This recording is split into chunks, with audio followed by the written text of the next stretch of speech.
Welcome to the show. You know where you are. Expert Talk with Tigo. Yeah, me, Tigo. And today, as always, I bring really great entrepreneurs who have really cool businesses. But here's what's special. Today, I'm bringing someone who's creative, like me, who thinks of amazing cool stuff, has made several businesses, knows her stuff. Let me tell you. And as funny as all get out, today we've got Wanda Toro Turini. And she teased me about the name because she knew I was going to mess it up, but I got it. Wanda Toro Turini is here and coming up next. So sit right there. We'll be right back. Expert Talk is brought to you in part by PodNation TV, the podcast to broadcast network.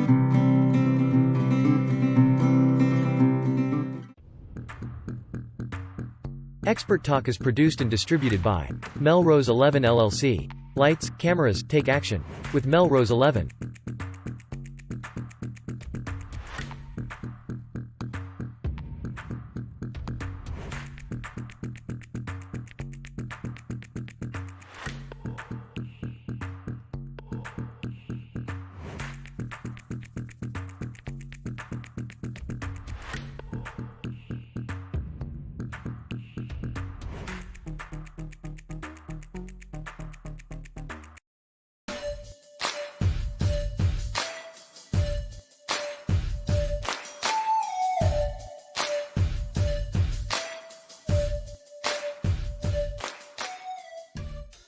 Hey, Wanda, welcome to the show. Hello. I'm so excited to have you here. We had the opportunity to chat. What was supposed to be, 10 minutes? I think we were supposed to talk. Like 2 hours later, we were going, has it been 2 hours? Not in our world. Now, you love building businesses and being an entrepreneur just like I do. You swim with the sharks, you have a great time, and even the background that's behind you is something that you actually invented, I believe. So what makes you tick? What was the very first business you ever created? Ooh, wow. That's a good one, Tigo. Well, I will say that like the first official business was when I left my big pharma job back in 2005, and I had all these ideas, ideas that in the big corporate world, sometimes they don't really like you to have ideas, even though they want to be innovative and such, but having ideas is sometimes makes you a problem child. So from how far I can remember, like I've always had this vision of how to improve things. And honestly, Tigo, I thought it was a disease. I would actually say I have something wrong with me because I would see something, and if it could use improvement, it would be like, how can I improve that? And it was kind of annoying because I couldn't shut it off. I just had way too many ideas. And I have come to realize with many coaches and support that I am a visionary, but I didn't know that I was more of a problem in the corporate world. So I started, in the healthcare industry. I have a doctorate in pharmacy, so I'm like super duper nerd. I'm there in the healthcare industry. I'm in pharmaceutical marketing and sales, and I had all of these different ideas of how we can better improve our communication with patients and healthcare professionals and such. And it was just like a little too much, to the point where even though the company I was working with, honestly, they put up with me for a long time. They were very, very supportive of me, but it wasn't fast enough. And so I actually started my first company with the vision of incubating these innovative ideas and finally transforming them into sustainable businesses, to stop like having them just sitting in my brain and work. And my focus for many, many years was the healthcare industry, because that's kind of what I knew. Right. But that evolved over time. It did. So let's talk about that for a second, because there's a young man or a young lady out there that's watching this and they're going, that's me. She's talking to me. I've always got these great ideas and I don't know what to do with them. And, I'm debating on whether or not I should continue my education or if I should go down the entrepreneurial road. You've done both. You're Dr. Wonder on one side and this, just fun person, creative person on the other side that creates all these really cool businesses. So what made you decide now's the time for me to go to school and pursue this? Whew. And then, wait a minute, maybe I should shift over, even though I already have my doctorate, I'm already in my career. Maybe I need to shift over because my path is telling me to go this way. How did you know to do that? I mean, it's more painful having had your career and your doctorate degree and all that jazz, because how I got there was because my family struggled financially. My dad worked his ass off to keep us in middle class, lower middle class. Sorry, I get a little emotional. I remember when my dad was like, instead of living in apartments, we need to own something. And he drove us to a lot where there was an old mobile home, like a very old mobile home. And he said, this is going to be our castle.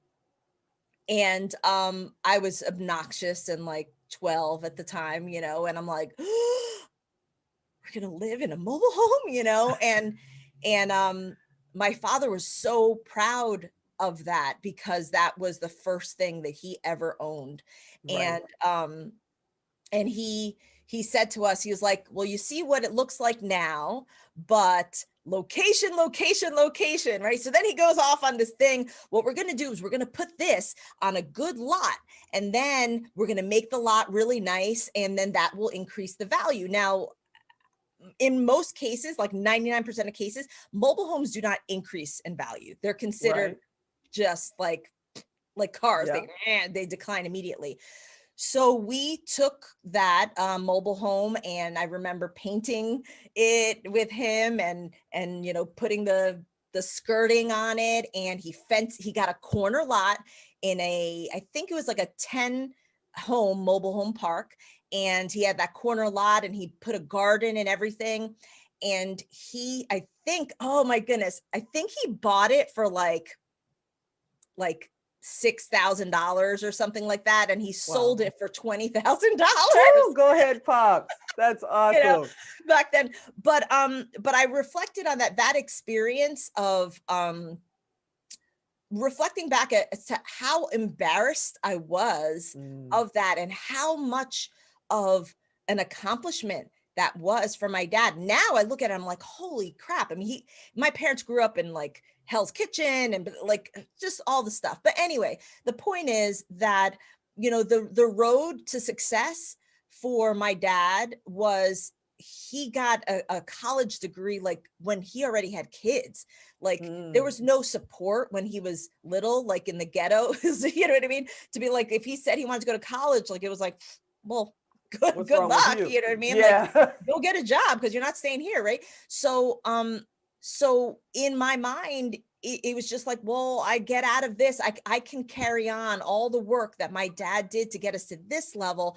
I can get us to the next level by going to school and going to school longer, right? So I guess, what's interesting is I went to pharmacy school to be a lawyer, to be a pharmaceutical lawyer, because I had somebody in my family that had said, well, why don't you be a specialized lawyer? Attorney, right? Yeah. And to me, an attorney was dramatic. It was like, objection, and I'm thinking like, I'm a dramatic person. I could totally like run the courtrooms, right? And yeah, law is not like that. But I was very good at science. Wait, it's not like Law and Order? No, exactly. No. No? Oh, okay. I would have to have somebody walk around behind me like playing like, and I can see you doing that. I truly can see you creating something that when you open your briefcase, it went da-dum, like That would be so cool. Okay, never mind. I'm sorry, I digress. But the point is like when you're in that situation, the only path to success is to go to school and to Yeah. get a higher paying job. And literally in high school, all I dreamed about was wearing a suit and carrying around a leather briefcase. That was like my dream. So I'm like, oh, I could work for the pharmaceutical industry, or, you know, all this like stuff. I go to pharmacy school. I'm doing good in Mhm. pharmacy school. I take some law classes. Horrible. But but I persevered and I pushed through. I mean, I went through a lot. I failed out of pharmacy school and I Oh, came wow. back and all that jazz. I finally finished. And now here I have my doctorate degree because that's what we do to get out of Okay. being poor, right? Or And then lower you middle turn class, right? right and And left your then, doctorate behind yeah, and then and I'm started making, businesses. yeah, and I'm making buku bucks in this corporation, and I realized that my heart's not happy. What the hell? Finally, I mean, I have the money. I could send my parents off to Spain, and I was financially free. Technically, I was like on a really, really good financial path. Had an awesome sports car and everything, but my heart wasn't happy. I knew that there was more, and man, is that a pain in the ass feeling to because I should have been set, you know? And but part of it is because in that environment, I didn't have any other examples of entrepreneurship and getting Right. out of that cycle, right? The It's like only, the great secret, man. If you come up with a working class family, or in your case, a professional family, it's the great secret. You see stuff on television, and now with the internet, it's more like in your face about entrepreneurs. I mean, when I was growing up, you saw the Entrepreneur magazine, and you flipped through it and went, "Wow, people make money doing this? Get out!" You know. But how nobody did they in get your there? environment, yeah, nobody in your environment actually did that. So when you start talking to your friends and your family, at least for me, about being an entrepreneur and starting businesses, they were like, what's wrong with you? My father's favorite famous phrase that he said all the time is, "Kid, I know everybody marches to a different drummer, but what dang band plays in your head? This stuff doesn't work." And I'm like, "No, Dad, you don't understand. So you do this, so you do that." So I totally can relate. But let me ask you something, because you have little ones now. Yeah. Okay. So Mm. Dad went to college after he already had children, and he discovered his entrepreneurial spirit from the trailer. That starts right there, right? Yes. So then you come along and you get your doctorate, and then you say, "My heart's not happy." And you figure out, I'm supposed to be free. I'm supposed to be doing my own path, blazing my own trail, and creating all these really cool. And yeah. Before you ask, we're getting to it. We're getting to it. We're going to talk about what businesses she's created. Creating all of these really cool businesses. You Mm. know, now your kids are coming along. Is mom saying you got to go to college first? Or if they say, "Nope, I want to be an entrepreneur. I know the business I want to start. This is what I want to do." How's mom feeling about it? How's dad feeling about it? Ooh, so I mean, my husband's super smart. He's a mechanical engineer. He has an MBA. Like he's super duper smart as well. I just said as well. Ew, I just called myself super. We're both nerds, let's say together. Um, but it's interesting. There's a little, I wouldn't call it a battle, but I'm not certain about the path of going to college because like right now or at least pushing it, there's a lot of value of in college of like socializing, being on your own, not being under your parents' roof. I think that there is a downside to people to kids or the younger people living with their parents for so long right now. I mean, I left my Mhm. house at 17 years old. Me um too. you know, so and I think there's a lot to say in the experiences that you have in relating with other people versus staying in your pod for so long. So I think I would definitely encourage my daughter to leave, although and my son, She's but already crying. but I think I would encourage them to leave for those purposes, maybe even travel for a year before they determine what they want to go to school for. But the idea of going to school to check off the box is it doesn't sit well with me. I would rather that they spend some time to kind of understand what their unique talents are. And I didn't have that ability to do that. Like, I always knew that I was theatrical in nature. No, I really? wa- I wanted to be a performer, but I literally decided, no, I don't want to live on macaroni and cheese. Like yeah, like that was my view of it. And I was like, my dad worked his ass off to get us to this point, and I felt like I'm responsible for like carrying, Carrying the that torch. on, carrying Yep. the torch, right? And Yep. creating a better environment for my children so that we could go forward.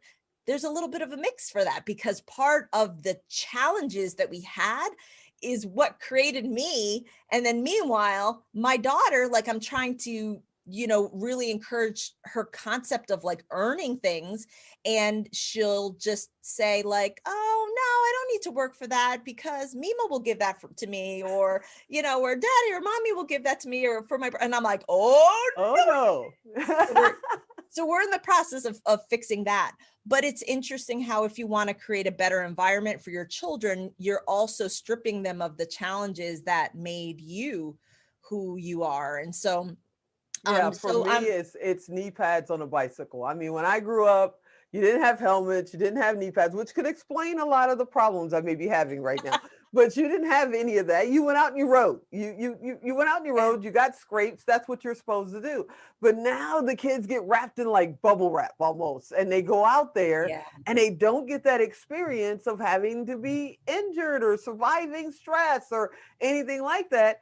And I yeah. go, okay, so now you're going to get to be an adult and there will be no safety nets and no security. What are you going to do then? You never learned as a kid how to work your way through that, Mm, diversity and devastations and what you thought was the end of the world, which was really just a scar on your knee, and it becomes a great yeah, story you get to tell for the rest of your life. That's what yeah. happened. It's like, you gotta have You those never get to do stories. that. Yeah, you never get to do that. So let me ask you, because I'm assuming, you Mm, know, that, yeah, I know it makes an ass out of you and Umi, but not me. I'm assuming that you are having the choices conversation with your children, that they have choices and they have opportunities and that they don't have to think traditionally and all of that.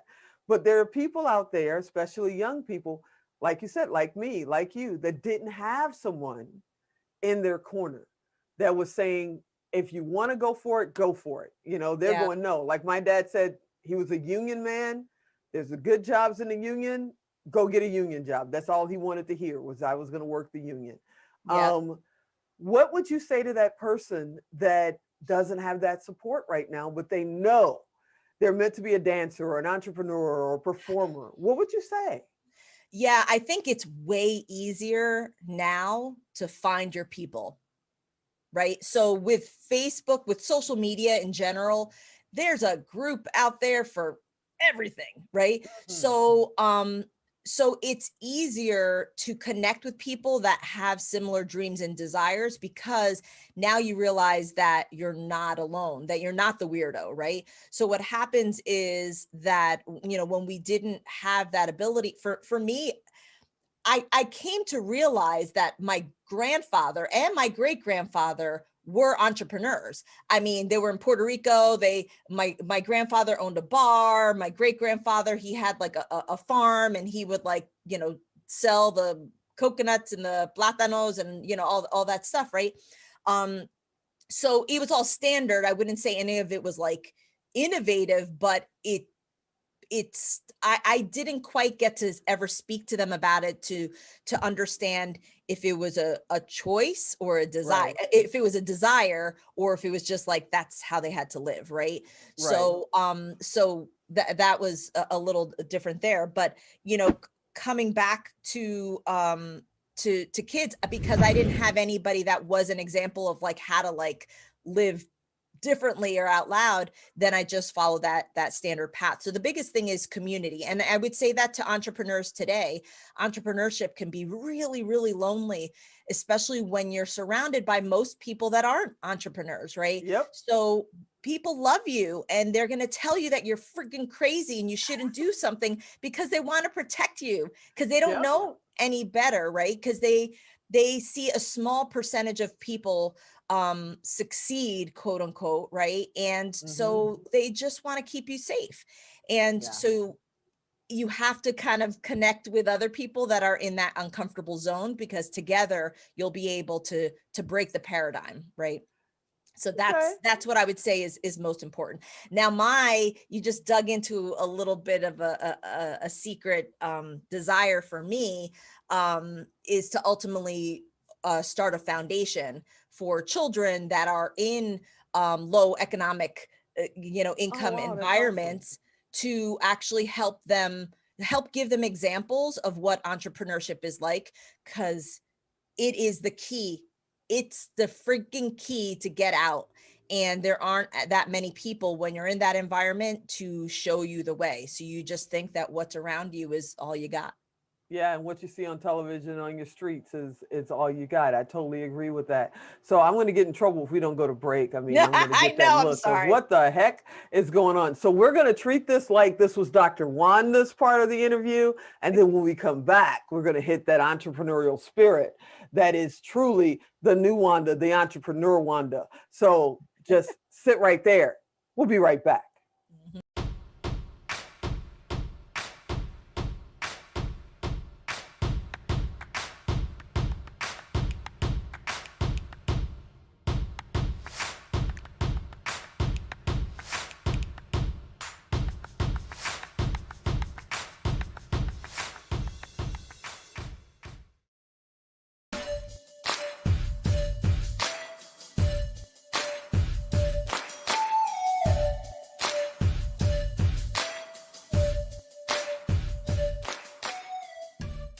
All right, welcome back. We talked to Dr. Wanda in the first half of the show. Now we're going to talk to the entrepreneur Wanda on the other side. This lady has come up with some really cool ways to promote your business, because if you're not being seen, you're not being heard, as my grandmother used to say, whispering down a well, that could be why your business isn't growing. So Wanda's figured out ways to help you do that. So let's catch up with her. All right, Wanda, well, let's put Dr. Wanda away. Let's talk about this. I should have put my hair up in a bun and then let it out for this side of the show. Right?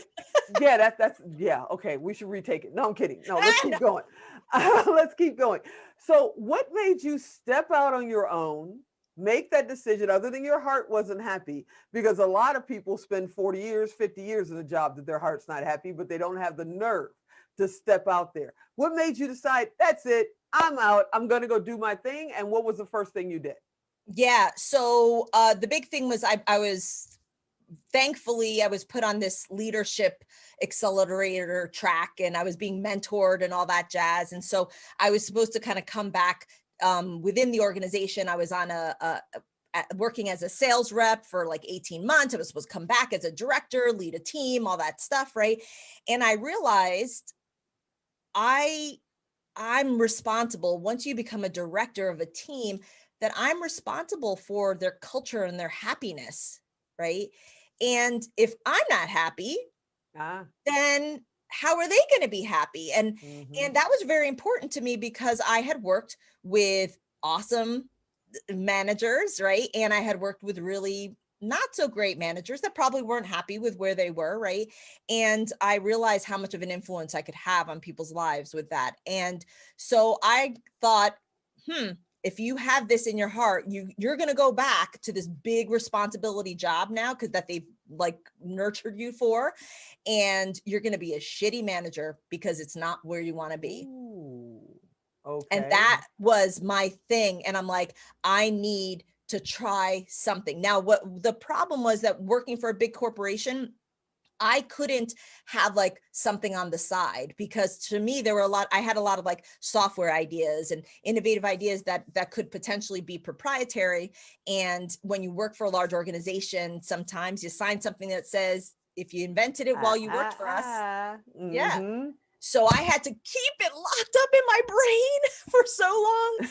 And then finally I decided, and it was interesting. I mean, I cried when I had to tell my mentor, thank you so much for investing so much time in me, but I feel like I need to do this. And she said, I always knew you were going to have your own business. My job was to keep you here as long as possible. And I was like, wow. Really? Wow. Now you tell me, And now you tell wow. me. So anyway, so I just leave and I had too many ideas. Honestly, I had too many ideas. I had like a software that was to help like sales representatives better sell to healthcare professionals and teach them. Um, and I was working on that, and it was too many things. And then I started consulting for another software company, and I learned very quickly that you have to pick one thing. And that's very difficult for me because I had all this like pent up desire, but anyway, one of the more like stable things for me to do after I kind of went a little renegade and lost a little bit too much money was to consult for this software that was building software for the pharmaceutical industry. And then I realized that there was an opportunity to build consulting around this. And so I started specializing in this area, and I wound up having to speak a lot in front of live audiences. And it was interesting because it was frustrating to see all those people with like the glimmer in their eye. And, I was always like walking in and out of the aisles. I'm super, super active. And then I see people engaged and like taking notes and taking pictures of my slides. And then friggin' nobody or hardly anybody would follow up with me afterwards. Right? Like we Mm. commonly tell them like, oh, come and talk to me afterwards, or come to my exhibit booth, or whatever. And it was really, really frustrating. And so I came to the point where I wanted to speak at one particular conference that was like chock full of my people. And in order to get on stage, I had to pay $10,000 to speak. Oof. Yeah. And so I was like, oh no, I need to have a good ROI for this experience, or else I'm a small business. I was competing against like Deloitte and Touche, PricewaterhouseCooper. Like they could like shell out 10,000. They don't care, like Right. Yeah, whatever, right? for lunch, for Yeah, lunch, yeah, they could do that. exactly. But Yeah. for me, I'm like, paying it in pennies, Crying. you know, I need to make it work. So I'm going to pause there and rewind. One of my crazy, brilliant ideas back in 2007, I was at a conference, a very large medical conference. And at the end of that conference, they were cleaning up. It was McCormick Place in Chicago. Know You know that what I'm very talking- well. I have my high Yes, school graduation there. Yep. there. Humongous Yep. exhibit centers. And they literally were backing in a dump truck to pick up all of the marketing materials and brochures and white papers and stuff that were not picked up at the conference. Wow. And it was literally, it was a human climbable mountain of brochures. And I'm not like naturally like a crunchy person. I'm like eco aware, but it was disturbing. And I realized, wait a second, people are throwing this out. He wasn't recycling it. That was going to the trash. Mm-hmm. As a pharmaceutical marketer, I spent hundreds of thousands, if not millions of dollars on printed materials, realizing I don't even know if they went to the garbage or in somebody's hand. Right. And then for all of us that have been at these conferences where we carry all the brochures and we're like, I like this information, but it's inconvenient. So you throw it out, right? Right. So in comes Nerdo Wanda, and I can't help it. I'm like, I have to solve this problem. And that day I named it Eco Files. My thought was, we need an eco-friendly way to distribute files of information. This paper is friggin' old school, man. I mean, Right. when you print out a brochure, it's out of date the moment you print it. And then Yep. if you want to send somebody an update, you don't know who the hell picked up that brochure, right? And meanwhile, I was in the healthcare space. So this was very important to me, having been a critical care pharmacist. I did a lot of patient education, and I knew how important it was for patients, for example, to have those patient brochures, and how important it would be to be able to update them when things were new. So I called it Eco Files. And over 2 years, I looked at the different technologies that I could use to deliver eco-friendly content. I looked at QR codes and apps and all this stuff. And I settled on texting because texting was easy. Like no matter what phone you had, you could have had a clamshell phone, the old school phones, or a Oh yeah. smartphone, you know, Mhm. anything you could text. And I was like, wouldn't it be cool if you just text a keyword and you would instantly get that piece of information in your email. So now you could read it when you want to, you could reference it, you could forward it to people. And then guess what? The company that you texted from could send you an update when there's Because new now they got your information phone number. and your email address. So they could say, Yeah. hey, there's an update to this. Now, I had a background in oncology and cancer treatments. So this rung really strongly for me. Imagine, cancer patients that are looking for new treatments and to be able to be proactively updated, right? Versus having to search online, like if they just engage with somebody quickly and stuff. So I digress in the sense that was like my initial purpose, but that was in 2009. And when I started presenting it to pharmaceutical companies and other large companies, they were like, wow, this is cool, but only teenagers text. Mm. Mm-hmm. And my dreams were crushed because I had a vision of reducing this paper waste, of being of Mm-hmm. greater service to people, of being able to actually help these companies stop from creating 100-page brochures and now creating connections with their audiences and dripping content in like consumable formats, like 5 pages here and there, right? To really be of greater service. And it failed.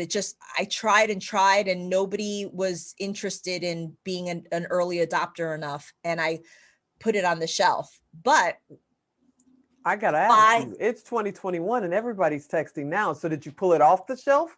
Is it yeah, is it well, something you're using? I mean, I hope you didn't leave it there on the shelf. not at all, because in 2011, when I had to pay that $10,000, let's imagine it in slow-mo, right? And I thought, bing, but I have ego files, and maybe I can invite my audience to text for my slides at least, right? And Mm-hmm. what the hell? It was just sitting there. It was a very expensive toy at this point. And so I thought maybe that's what will make my $10,000 worth it.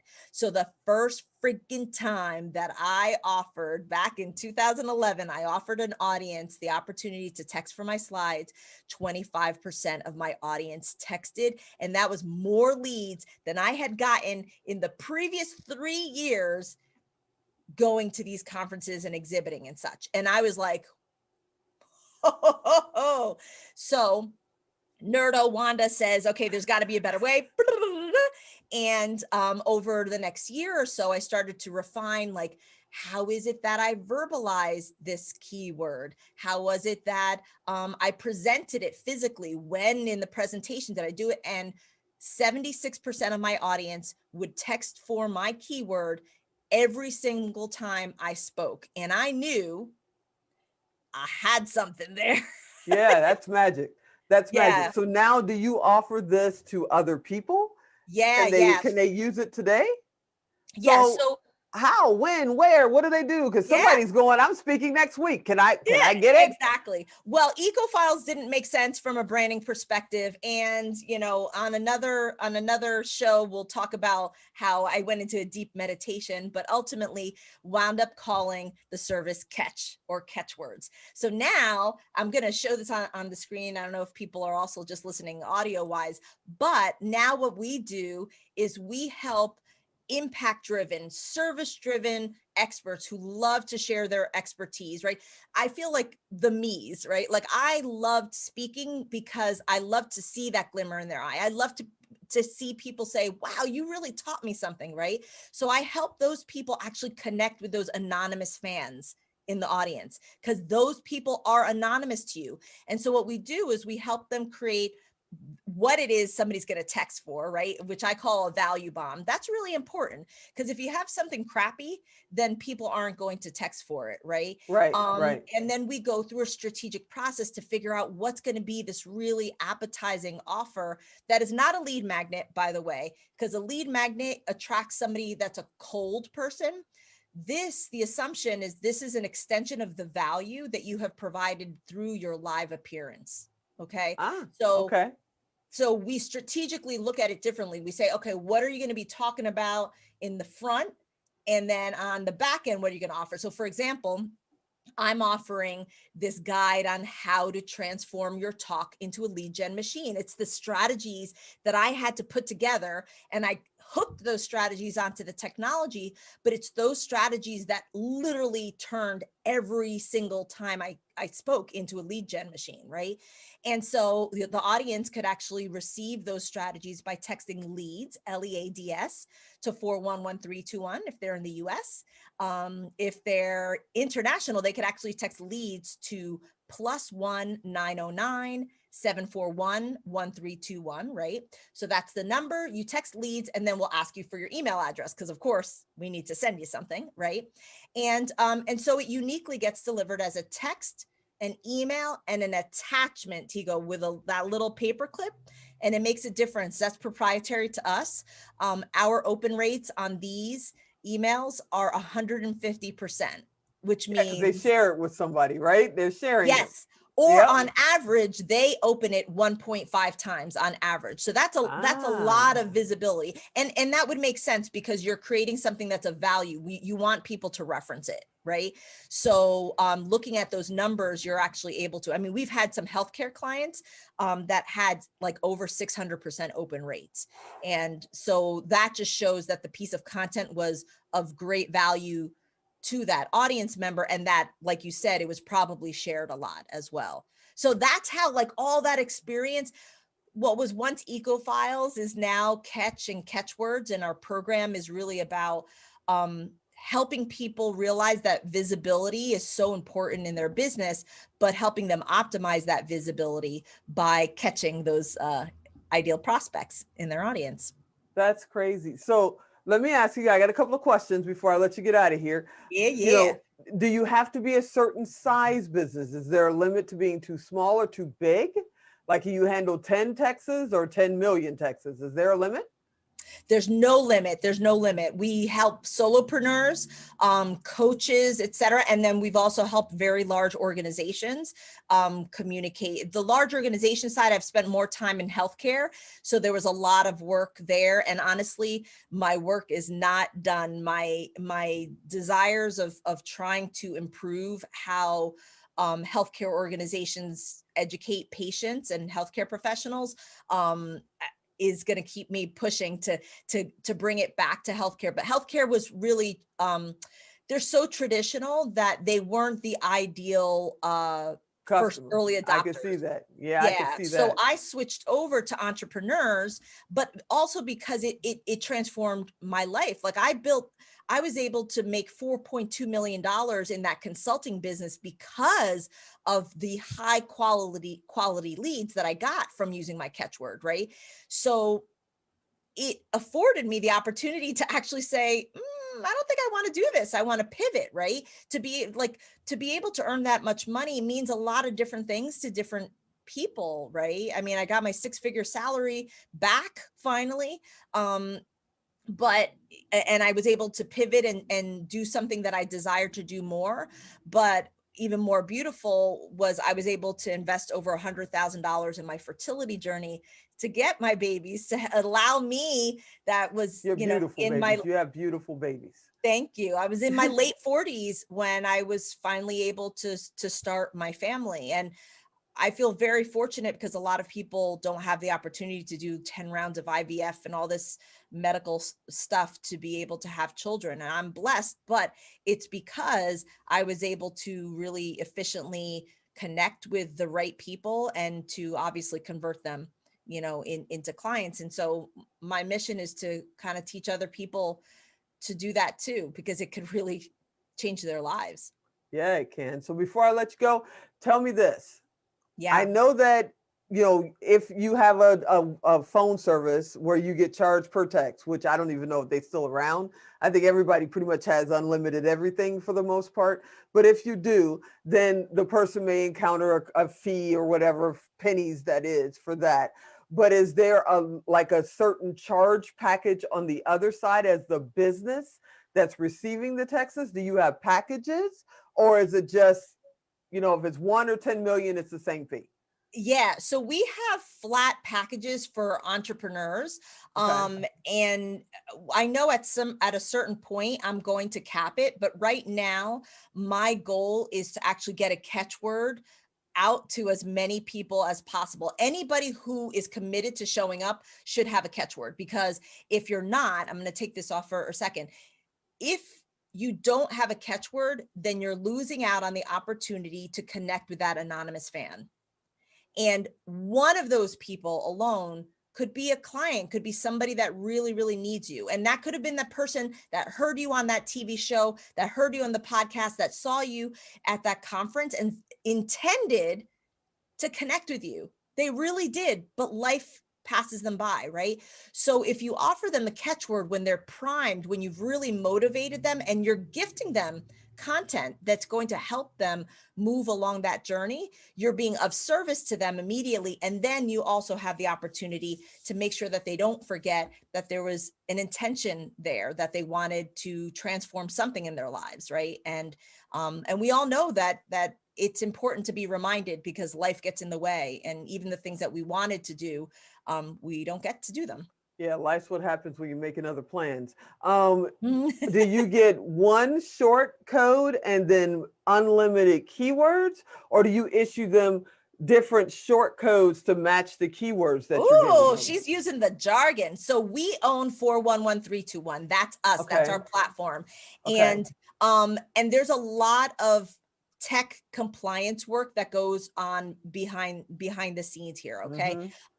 We work as an agency. So our clients basically buy a program that has a catchword, and then they could start adding catchwords after that. But there's a lot of strategy around it. But we also design these backgrounds. We design the call to action. We design the actual PDFs. We'll design what we call catch cards, so that when you're actually in front of an audience, you have something to physically give them. Because we have found, because I'm a nerd, we have found that if you physically give an audience something, if they hear it, they visually see it, and they have it in front of them, it increases the response rate, right? So I did a lot of work in figuring out how to optimally deliver this. And so we work as an agency because that's what corporations get. So why shouldn't small businesses get the elite service of an agency? The perks. So, yes, yeah. exactly.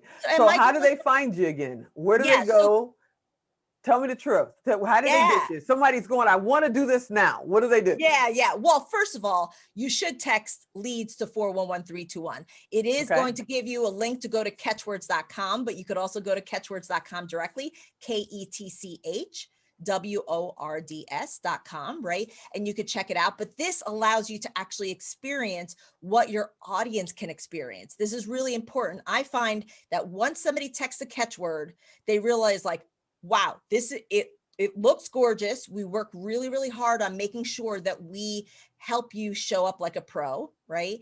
And I have a lot of passion around this, and my focus is about results. So I want people to recognize that they have to do no tech, no design work. All that they have to do is show up their brilliant self. They have to write their content, because they're the people that or have spend a good paycheck trying to get it written. That's how it works. Yeah. Although we're developing a team of writers that would help you too. But the point is for you to stay in your zone of genius, and ultimately get to a point where you just show up, focus on showing up, and we're the engine that's behind you to make sure that you catch those ideal prospects, those Look anonymous at what she fans. said. Make sure you catch those. Yeah. Did you see that? I saw that. So is this US based only, or can people from other countries use it? What's the limits? People from other countries can use it, because we just launched this long code that is accessible from all nations, all countries. So that's why we added this recently. So only US people can text 411321, but anybody, even in the US and outside of the US, can text to +1 909 741 132. Or as they call the long tail code. Yeah, they call it a long code. And it's very important. You may have a lot of people that have seen people using textable keywords, right? And the past 2 or 3 years, it's come about, and I will admit, I got really upset at first. I was like, damn it, I've been doing this since 2007. Yeah, But what I love is that people are finally realizing what the potential is, but I am an expert in ensuring that you wield the full power of the technology, and that's my mission. So yeah, so come in and get in a Tesla. Stop driving that Pinto. Get in a Tesla. I love it. And literally, I mean, I can answer the next question. And that's somebody saying if they want to do this in German or Spanish or Cantonese or Mandarin or something, it really doesn't matter because the numbers are the same. It's the content that they write, right? Yeah. Now I will say that when they first opt in and we ask for their email address, that is in English, and it currently isn't in other languages, and we are looking at that. But the content that you provide could be in a different language. So Awesome. that would be something where, we're used to working with large organizations as well, but we would talk about that. Now, of course, when we have a very different pricing structure because we do a lot more, for them. We really take care of like everything. And there's a lot more active reporting and analysis of the data and such because they'll get larger volumes of data. But it's really interesting to be able to see the data when people are opening things, how many times they open is really important. For our corporate clients, they typically will have multiple catchwords. So it's interesting to see like, oh, the one that was opened 600%, right? Versus the one that was opened 200%, like what's the difference, and understanding it could really give you a lot of information on segmentation. Okay, I understand that. And as I sit here thinking we're on video, we're on audio, people are watching and listening right now. You could also link to a video file, correct? Or you could list to an audio file? Yes, you can. Okay. Yep. So whatever can be attached. So I've had some artists, like musical artists, that have used a catchword in a concert situation, right? Because this is the other thing. When you ask people to follow you on a social media platform, you don't own that followership, that following, right? And the algorithms actually judge whether those people see your post or not, right? So for artists, if they share their catchword, they're actually owning that follower, that following, and their following will see they can get 150% open rates on their emails, right? That's so much bigger than just being on a social media platform. So it's a great opportunity to connect with your audience on a stage.